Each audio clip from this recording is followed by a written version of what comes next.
Bismillahirrahmanirrahim. Assalamualaikum warahmatullahi wabarakatuh. Jumpa lagi teman-teman semuanya di acara Fikriatif Membaca. Kita masih akan melanjutkan pembacaan buku Profil Keluarga 30 Sahabat Nabi Shallallahu Alaihi Wasallam yang dijamin masuk surga, yang ditulis oleh Syekh Dr. Jasim Muhammad Badar. Tokoh berikutnya yang kita akan bahas yaitu sahabat Abdullah bin Rawahah. Ia adalah sahabat Nabi yang memiliki nama Abdullah bin Rawahah bin Tha'labah bin Imri'il Qais bin Amr bin Imri'il Qais bin Malik al-Asghar bin Tha'labah bin Ka'ab al-Ansari al-Khazraji. Penyair masyhur, julukannya atau kunyahnya Abu Muhammad. Menurut versi yang lain julukannya Abu Rawahah. Ia juga dipanggil dengan lain yaitu Abu Amr. Ibunya bernama Kabsyah binti Waqid bin Amr bin Itnabah, wanita dari kabilah Khazraj juga. Berdasarkan referensi-referensi yang ada tidak atau belum terungkap tentang tahun kelahiran atau usianya saat ia wafat. Abdullah bin Rawahah dianggap termasuk generasi terdahulu dan pertama dari kalangan kaum Ansor. Ia ikut dalam peristiwa Aqabah bersama 70 orang Ansor lain. Ia merupakan satu dari 12 nakib atau pimpinan khusus. Rasulullah SAW mempersaudarakannya dengan Miqdad bin Aswad radhiyallahu ta'ala anhu dan ikut di dalam perang Badar, Uhud, Khandaq, Hudaybiyah, Khaybar, Umroh Qadha, dan semua peristiwa penting yang lain selain penaklukan kota Mekah dan setelahnya, karena ia terbunuh atau syahid pada saat perang Mu'tah. Dialah yang menyampaikan berita kemenangan dalam perang Badar kepada penduduk Madinah. Ia diutus oleh Rasulullah SAW dengan menaiki kendaraan bersama 30 orang kepada Usair bin Razam al-Yahudi di Khaybar, lalu membunuhnya. Setelah penaklukan Khaybar, Rasulullah SAW menyerahkan Khaybar kepada kaum Yahudi dengan syarat mereka mendapatkan separuh penghasilan dari setiap tanaman dan pohon kurma. Abdullah bin Rawahah mendatangi mereka pada setiap tahun untuk menetapkan taksiran penghasilan mereka, kemudian menjamin bagian separuh penghasilan untuk mereka. Ia menuturkan mereka mengadu kepada Rasulullah SAW terkait kedisiplinannya dan berusaha menyuapnya, namun ia berkata, "Hei musuh-musuh Allah, apakah kamu tidak memberikan makan dari penghasilan yang buruk? Demi Allah, aku benar-benar datang kepada kalian dari sisi orang yang paling aku cintai. Dan kalian benar-benar lebih aku benci daripada sebutan kalian bangsa kera dan bangsa babi. Namun kebencianku kepadamu dan kecintaanku kepada beliau tidak akan membuatku berlaku tidak adil terhadap kalian." Dengan inilah langit dan bumi tegak, kata mereka menanggapi. Abdullah bin Rawahah pada masa jahiliyah membuat tulisan. Namun tulisan di kalangan orang-orang Arab pada masa itu tergolong sedikit. Kemudian ia menulis untuk Nabi SAW jika bertemu dengan sahabatnya. Abdullah bin Rawahah berkata, "Kemarilah sesaat, mari kita mengimani Tuhan kita." Terkait hadis jaminan surga baginya dan keutamaan-keutamaan Abdullah bin Rawahah diriwayatkan dari Abu Qatadah al-Ansari yang mengatakan Rasulullah SAW mengirim pasukan para amir. Beliau bersabda, Alaikum Zaid bin Harithah fa inna usiba Zaid fa Ja'far fa inna usiba Ja'far fa Abdullah bin Rawahah al-Ansari. Kalian harus mengikuti komando Zaid bin Harithah. Jika Zaid kena musibah, maka lanjutkan Ja'far. Apabila Ja'far kena musibah, maka dilanjutkan Abdullah bin Rawahah. Abu Qatadah kemudian melanjutkan, pasukan pun berangkat. Ringkas kata, kemudian terjadilah sesuai yang Allah kehendaki. Rasulullah SAW naik mimbar dan menyuruh untuk mengumandangkan salat jamaah. Kemudian Rasulullah bersabda, Ala ukhbirukum an jaisikum hadal ghazi, innahum intalaku hatta laqul aduwa fauziba Zaidun syahidan fastaghfiru lahu fastaghfara lahu an-nas thumma akhadha liwa'a Ja'far ibn Abi Talib fashadda 'ala al-qaumi hatta qutila syahidan asyhadu lahu bisyahadah fastaghfiru lahu thumma akhadha liwa' Abdullah ibn Rawahah fa'athbata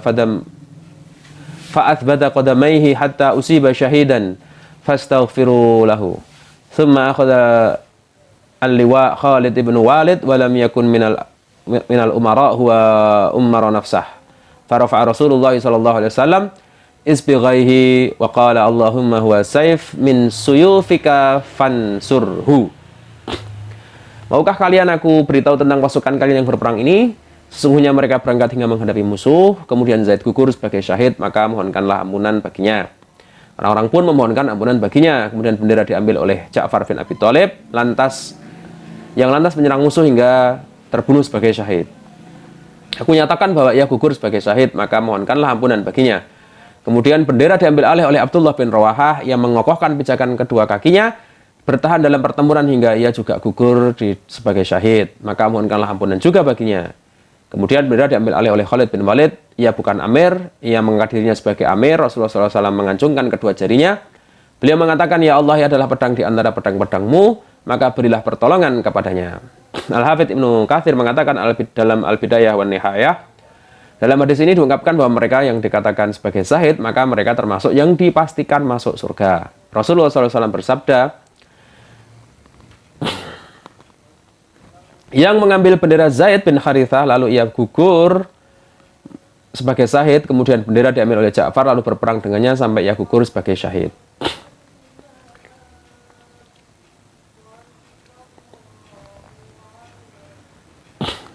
Rasulullah SAW bersabda, mereka diangkat kepadaku di surga dalam mimpi yang dialami orang tidur.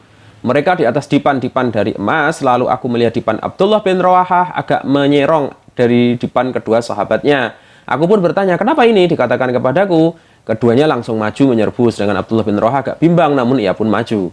Diriwayatkan dari Abu Darda radhiyallahu ta'ala anhu yang menuturkan, kami keluar bersama Rasulullah SAW dalam suatu peperangan saat cuaca yang sangat terik, sampai membuat seseorang di antara kami meletakkan tangannya di atas kepalanya atau telapak tangannya di atas kepalanya karena cuaca sangat panas. Di antara kami tidak ada yang berpuasa kecuali Rasulullah SAW dan Abdullah bin Rawahah. Diriwayatkan dari Abu Hurairah radhiyallahu ta'ala anhu yang mengatakan Rasulullah SAW bersabda, Inna akhalakum la yaqulur rafath. Sesungguhnya seseorang saudara kalian tidak mengucapkan kata-kata jorok, maksudnya perkataan keji dan batil. Abu Hurairah mengatakan saudara yang dimaksud adalah Abdullah bin Rawahah. Abdullah bin Rawahah adalah orang yang syairnya diulang-ulang oleh Rasulullah. Diriwayatkan dari Surah, seorang generasi dari tabi'in yang mengatakan, aku bertanya kepada Aisyah radhiyallahu ta'ala anha, tidakkah Nabi SAW mengutip satu syair? Ia menjawab, beliau sering mengutip syair Abdullah bin Rawahah. Diriwayatkan dari Bara, ia menuturkan, aku melihat Nabi SAW pada perang Khandaq saat beliau memindahkan tanah sampai tanah menutupi rambut dada beliau. Beliau adalah orang yang sering menyampaikan syair dan saat itu beliau mengutip syair Rajaz Abdullah bin Rawahah. Saya nggak bisa menyanyikannya, tapi kalimatnya Allahumma laula anta mahtadaina wala tasaddaqna wala sallaina fa'anzilan sakinatan alaina wa thabbit aqtamana illa qaina innal a'ta qad baghaw alaina in aratu fitnatan ayaina.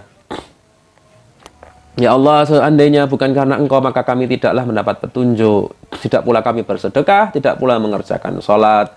Maka turunkanlah ketenangan kepada kami dan teguhkanlah kaki kami saat kami bertempur. Karena musuh telah semenang-menang kepada kami. Bila mereka menginginkan fitnah, maka kami enggan. Para ahli sirah menghafal banyak syair dan rojaznya yang diucapkan di hadapan Rasulullah. Ada yang mengatakan bahwa di antara syair-syair terbaik yang disampaikan untuk memuji Nabi SAW adalah syair Abdullah bin Rawahah, yakni Lau lam takun fihi ayatum mubayyinah kanat badihatuhu tumbika bil khobar. Seandainya ayat-ayat yang memberikan penjelasan tidak ada, niscaya firasatnya pun menyampaikan beritanya kepadamu.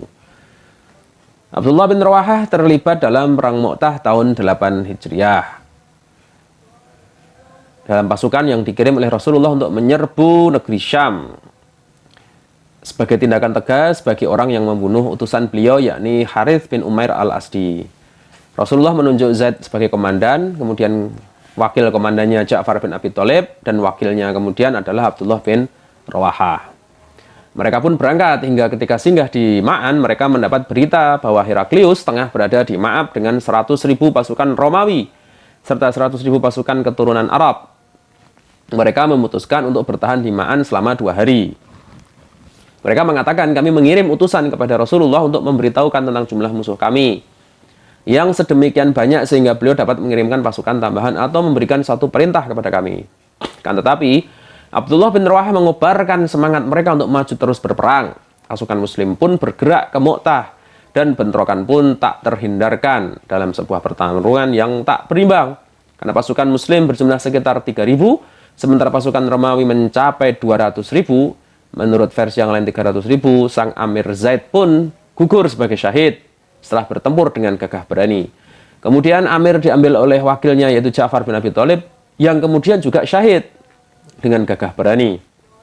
Terakhir, tongkat komando pun beralih kepada Abdullah bin Rawahah. Ia sempat bimbang, namun kemudian ia mengutip beberapa bait syair dan menyerbu musuh serta berperang dengan penuh keberanian hingga gugur juga sebagai syahid. Abdullah bin Rawahah memiliki 1 istri saja.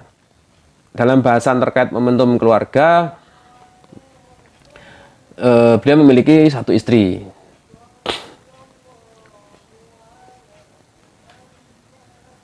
Tapi di sini penulis tidak bisa menemukan siapa istrinya dan berapa anaknya. Dalam At-Tabaqat Ibnu Sa'ad dikatakan ia tidak mempunyai penerus, yakni ia wafat dalam kondisi tanpa mempunyai keturunan atau anak. Akan tetapi ada rujukan yang menyebutkan 1 anak Abdullah bin Rawahah bernama Muhammad dan bahwa keturunan Abdullah bin Rawahah tetap terjaga dalam kurun waktu yang lama. Al-Hafidz Ibnu Hajar Al-Asqalani mengatakan Muhammad bin Abdullah bin Rawahah Al-Ansari, nasabnya telah disebutkan dalam biografi ayahnya. Pada perang Mu'tah ayahnya gugur sebagai syahid di akhir-akhir masa kenabian. Saya tidak melihat ia mempunyai biografi, tidak pula saya melihat dalam biografi ayahnya menyatakan bahwa ia mempunyai anak bernama Muhammad. Akan tetapi saya hanya menukilnya dari kitab Al-Khazraj karya Hafidz Sarafuddin Ad-Dimyati dan bahwa ia memaparkan nasab syekhnya Abdullah bin Husain bin Rawahah sampai kepada Muhammad bin Abdullah bin Rawahah, namun kevalidannya perlu dicermati. Syekhnya Al-Hafidz Sarafuddin Ad-Dimyati tersebut adalah Abdullah bin Husain bin Abdullah bin Rawahah bin Ibrahim bin Abdullah bin Rawahah bin Ubaid bin Muhammad bin Abdullah bin Rawahah Abu Qasim Al-Hamawi. Ia lahir di sebuah jazirah di wilayah Syakaliyah pada tahun 565 Hijriah dan wafat pada tahun 646 Hijriah sebagai seorang ulama hadis. Namun saya menemukan kalangan yang menyebutkan anak yang lain dari Abdullah bin Rawahah yaitu Harith. Dalam kitab As-Silah karya Ibnu Basyukal dinyatakan Qasim bin Ibrahim bin Qasim bin Yazid putra Yusuf bin Yazid bin Muawiyah bin Ibrahim bin Aghlab bin Ubadah bin Sa'id bin Harith putra Abdullah bin Rawahah Al-Ansari Al-Khazraji, dikenal dengan nama Ibnu Sobuni, tercatat sebagai penduduk Cordoba, tinggal di Isbilia, julukannya Abu Muhammad. Ia lahir pada tahun 383 Hijriah, wafat pada tahun 446 Hijriah di kota Libalah. Ia termasuk kalangan ulama yang menguasai qiraat dan mempunyai kapasitas yang mumpuni dalam ilmu fikih dan adab. Wallahu a'lam bishawab. Demikian kisah profil singkat mengenai Abdullah bin Rawahah, salah seorang di antara sahabat Nabi yang dijamin masuk surga. Kepada Anda yang belum subscribe channel ini, jangan lupa untuk subscribe channel ini. Dan jangan lupa untuk like, share, serta memberikan komentar di kolom bawah. Untuk kesempatan kali ini kita cukupkan sekian dahulu. Wabillahi taufik wal hidayah. Wassalamualaikum warahmatullahi wabarakatuh. Stay tune di channel ini dan jangan lupa subscribe serta nyalakan loncengnya.